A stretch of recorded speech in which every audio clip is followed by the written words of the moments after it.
Hi everyone, good day. In this video, I'll be teaching you how to download Roblox Studio on your phone.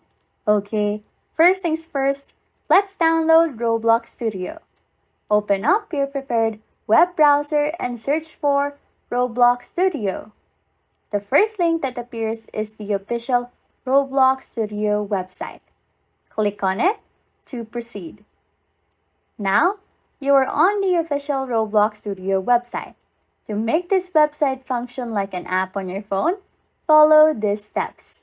Click on the three dots at the top right corner of your browser to access the menu options. From there, select Add to Home Screen. A window will pop up allowing you to add the Roblox Studio website to your home screen.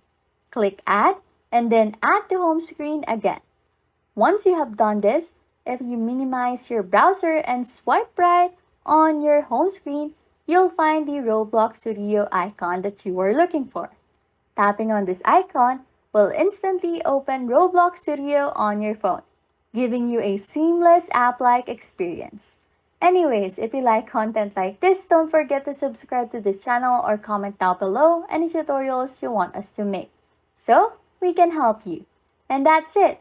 You can now download Roblox Studio on your phone. Thanks for watching and happy scrolling!